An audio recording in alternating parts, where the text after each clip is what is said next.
Okay. First, I want to ask, Gabby, what the hell is that? Is that a baby tooth that died? Or is that what? It looks like a baby tooth that's dead. You really should go see a dentist. Get the plaque removed and get your gums taken care of. You're going to end up with gum disease. Just so you know, little man is in here and he's sleeping because he's hot. It's 112 and he's hot. Yes, he's a hot dog. You just need a bun. Ha ha. He'll be snoring through this. Yeah, seriously, get that taken care of. Dentists are your friend, and take your little boy to the dentist. Okay, first we're going to listen to it, and then we're going to go through my take on this whole thing. Using money to try and get a lawyer. I've been cyberbullied for the last 4 years. I have gotten death threats, and I've been just a lot going on. It's not just a little bit here. It's a big case of bad harassment, bad bullying, the worst that I've ever been through. The worst that I've ever fucking been through. This has got to be the worst. The trauma, the PTSD, the anxiety, the memories, the death threats, everything. My mom, my fiance, my jobs, my coworkers, my supporters, my mods, just everything. It's too much to even talk about. Then why stay online? Because I built up my platform for what I did with it, and my pain happened here, and I want closure. And I'm speaking out, and I'm standing up, and I'm speaking out.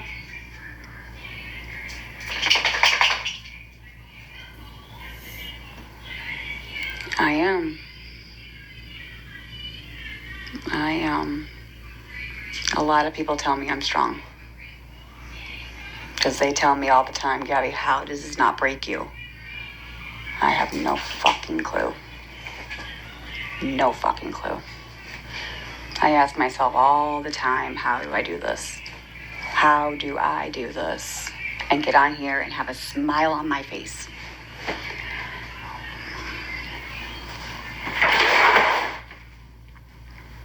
But you know what?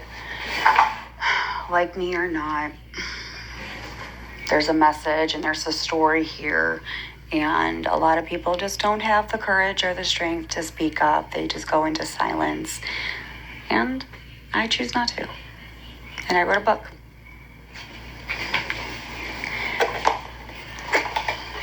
And I'm sharing my story and try to raise money for a lawyer. And I have a job, so I work. I also am putting money away too as well. So hopefully it might take a year or two, but you know what? I'm gonna just push.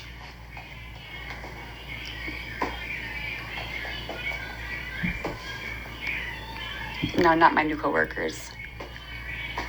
I found so many pages about you. It's ridiculous. Yeah, they're obsessive and it's scary. Psycho. I don't want to talk about listen, all I can say is if you read my videos, I've talked about cyberbullying. I've shared my story. I have my book coming out. That's the truth in there. I have evidence in my GoFundMe, all the pictures, all the death threats, all the AIs. Let's talk about sexual AIs. If you really want to know what these people fucking have done to me and my family, I have no fucking words. Just either you just support me or help me, or you're just gonna make fun of me and just laugh in my face. You have the option. Choose whatever you want to do. I don't really care. I don't care anymore. I'm done trying to convince people about my fucking life. That's right, leaving the poor kid in his room, closing the door. That's how you keep him off the internet and you stay online for hours. Hours. Contacting Amazon. I have to. At least I'm gonna try. I don't even know. Nothing. They're just making money off cam. Making t-shirts. I read my Reddit page to take screenshots. You don't even want to know what I fucking have. Why do I go search for stuff? I don't. When somebody actually tells me something's going on, then I go and look. But I don't sit there and scroll on Reddit. I don't have time for that BS. Only things that like involve cam and something that's very, very serious. Okay. I've said it before. I will say it again. Gabi, your story is not unique. And you have a big empty spot in your heart. You say something quite interesting. No, I'm raising money to try and get a lawyer. I've been cyberbullied for the last 4 years. I got in death threats, and I've been just a lot going on. It's not just a little bit here. It's a big, big, big case of bad harassment, bad bullying, the worst that I've ever been through. The worst that I've ever fucking been through. Okay. 4 years. 4 years. Cam is 4.5, going on 5. So you've been going through this since he was, 8 months old, we'll say? We'll compromise. And yet we only heard about it the last year, which makes me suspicious. And then you have to mention it's the worst you've ever been through. That's right, because in your book you state you were bullied at school, and that's why Mimi pulled you after the 4th grade. And that was tragic because she left you guys with a huge disservice. Educationally, socially. You have not matured, unfortunately, because of that action. The trauma, the PTSD, the anxiety, the memories, the death threats, everything. My mom, my fiance, my jobs, my coworkers, my supporters, my mods, just everything. The PTSD was not diagnosed. Your anxiety is, you take medication for it, right? The memories, okay, of the childhood, your childhood traumas, I don't understand. The death threats comes way down on the list. As does your mom and your fiance. Your supporters and your mods, they're at the bottom. The trauma, the PTSD, the anxiety, the memories, the death threats, everything. My mom, my fiance, my jobs, my coworkers, my supporters, my mods, just everything. It's too much to even talk about. Then why stay online? Because I built up my platform for what I did with it, and my pain happened here, and I want closure. And I'm speaking out, and I'm standing up, and I'm speaking out. That was a whole lot of words that meant nothing. You're not speaking out. As someone who is a paid patient advocate with training, you are not an advocate, okay? Because let's ask these questions. You say you want to help others who are being bullied. So what tips, what outline, what PowerPoints are you giving in your book to victims of cyberbullying? What are you offering as help, as methodologies for help? Do you think that being an advocate means you're telling your story to somebody who's being bullied, and from hearing your story, they're going to figure out how to get it to stop. Because why am I taking advice from a woman who is claiming to still be bullied, but she's going to tell me her story and advocate for me when she hasn't rectified her own situation? See what I mean? Is that too confusing for you? Look, Gabi, until you have rectified, until you have fixed your own bullying situation, how you perceive it, you are in no position to give advice or to advocate for anyone else. Simply listening to someone tell their life story does not help them. How is it helping them to hear you? Because you claim you're still getting bullied. So what is someone going to get out of that? I'd like to know what methods you propose to repair a bullying situation. What advice are you giving in your book to others being bullied? Because you claim you're telling your story to help people. So in there you have to assist people, right? But instead what I see is a woman who has a hole in her heart, who has a hole in her life, who doesn't feel appreciated, who doesn't feel individual, who doesn't feel seen. She feels invisible in her relationship, in her social interactions, in her community. And she wants to stand out. I see this in a lot of people. A lot of people had very tenuous social bonds pre-pandemic. They maybe had one or two, maybe three friends in real life that they would go and do things with.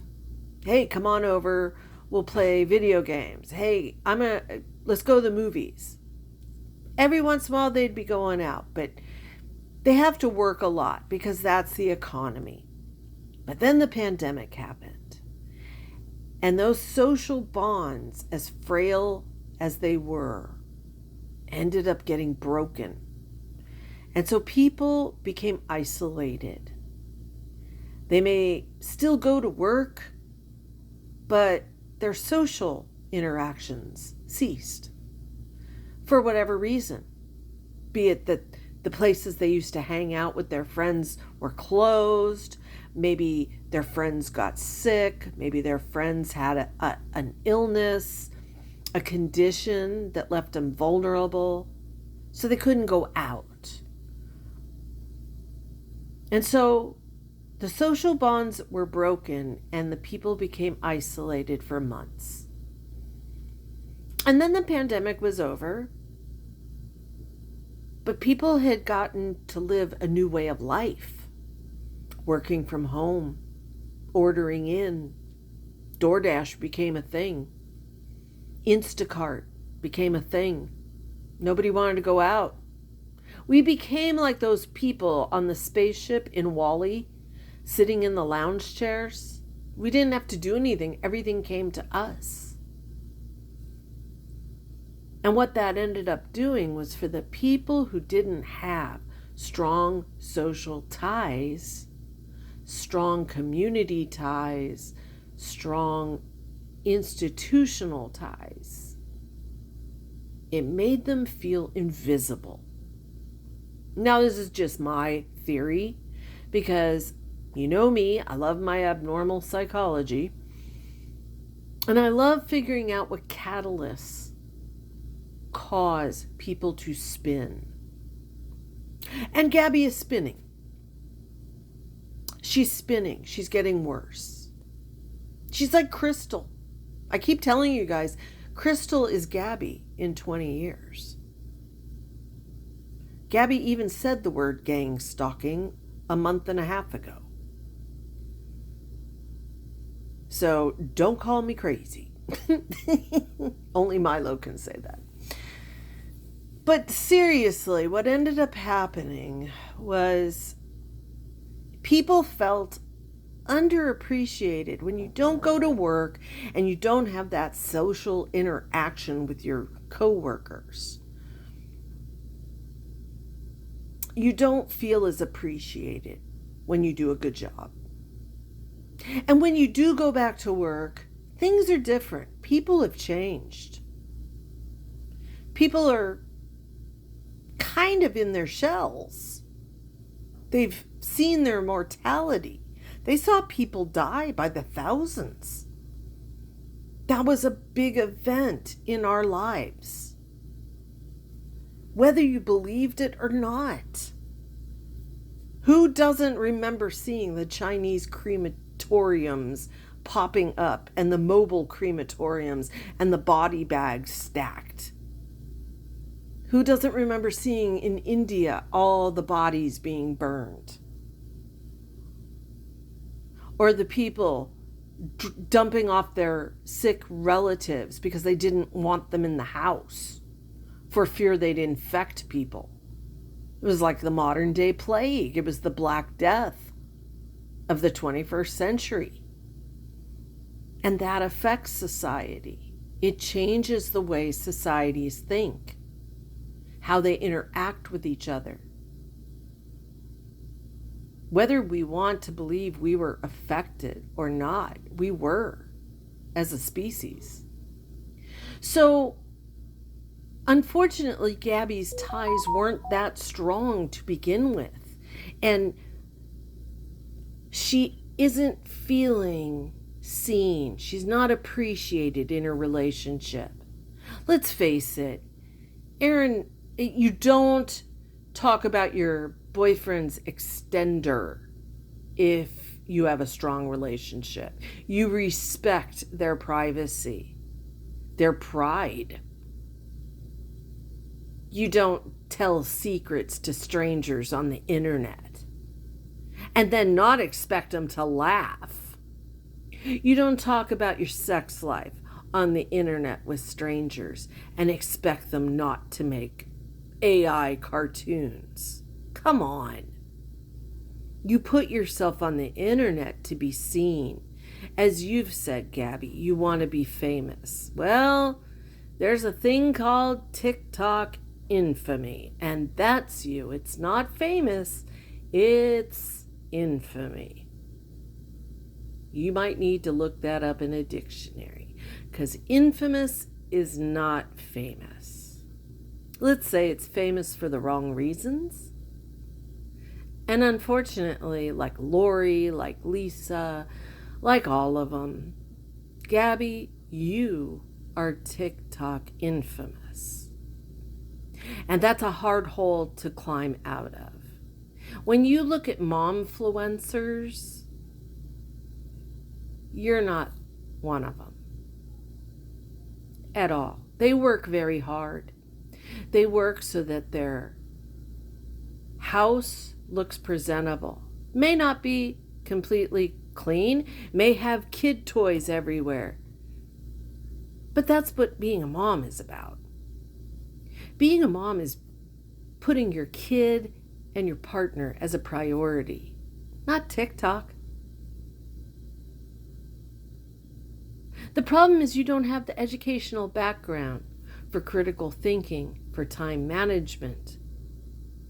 You let TikTok consume your life. You think the lazy way of creating a video or an online presence, just flipping on live, that's lazy. That's not content.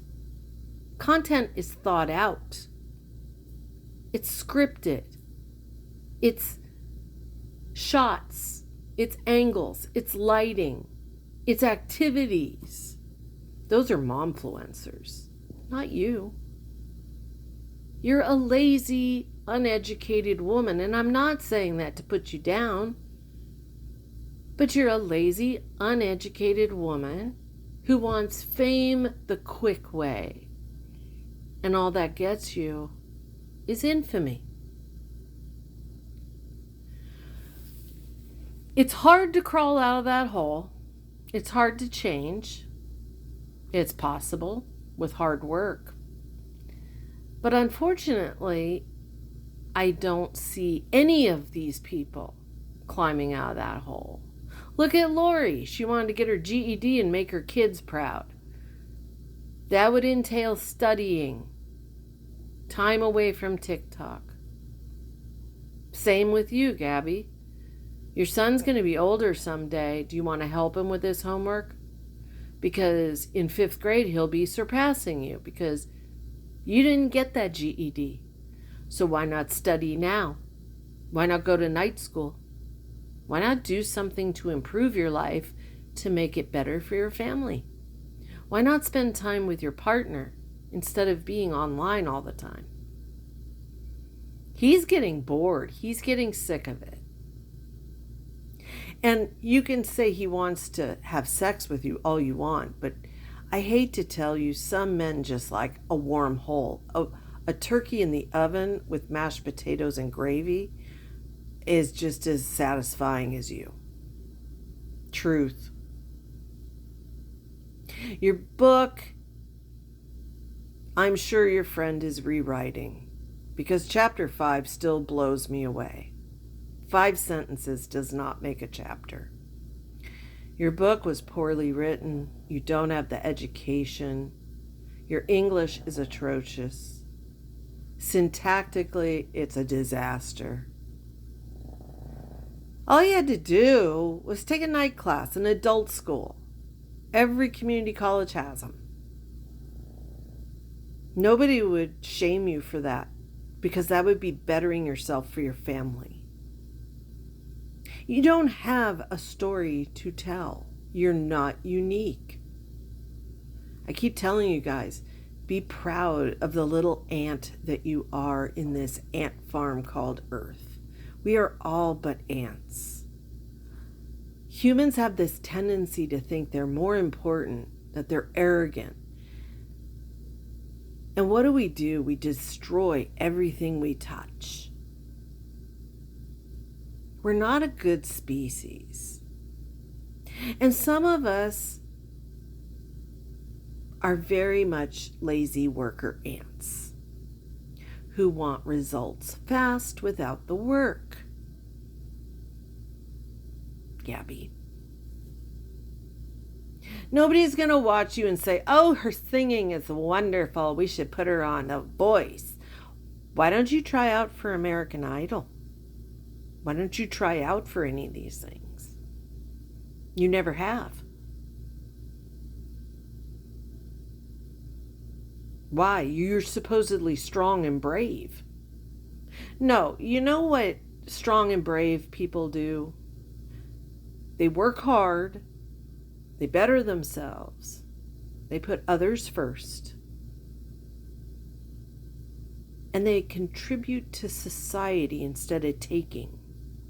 You always like to say your mom is 74 and works her ass off. Why?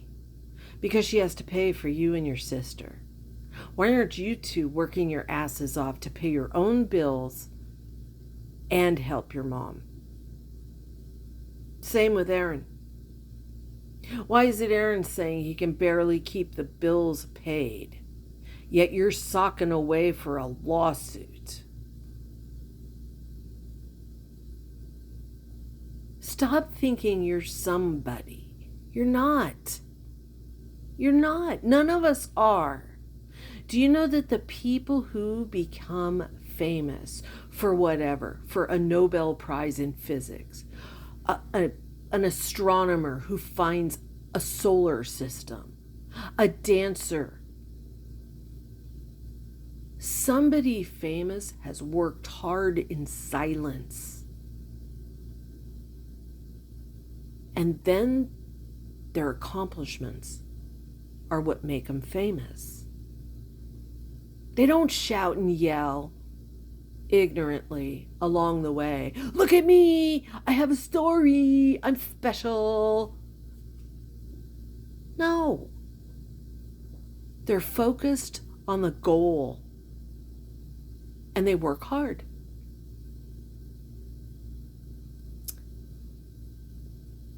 You need to get offline. Building a platform is not an accomplishment. If you want that on your tombstone someday, people are going to laugh when you're gone. You need to just stop this shit. You're not being bullied. People have differing opinions, and everybody isn't going to like you in life. Oh, well, there are a lot of people that don't like me.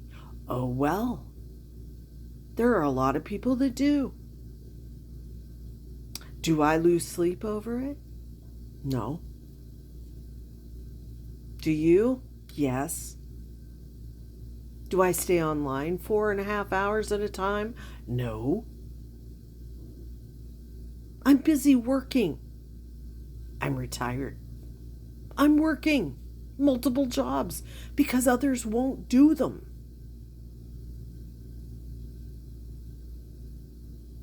And if you want to be a real advocate, you have to go to school. Sorry. Real advocates actually have educations and follow-up training. Your book is not going to do well. Most of your haters are going to buy it. They'll have one person buy it and they'll spread the copies.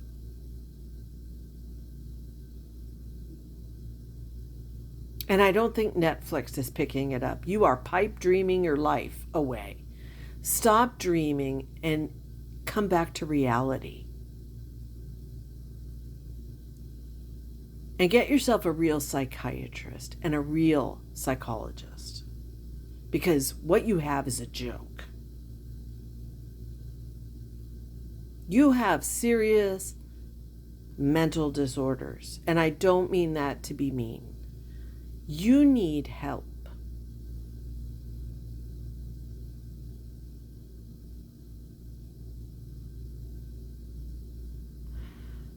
At least Karen is helping your son and his behavior.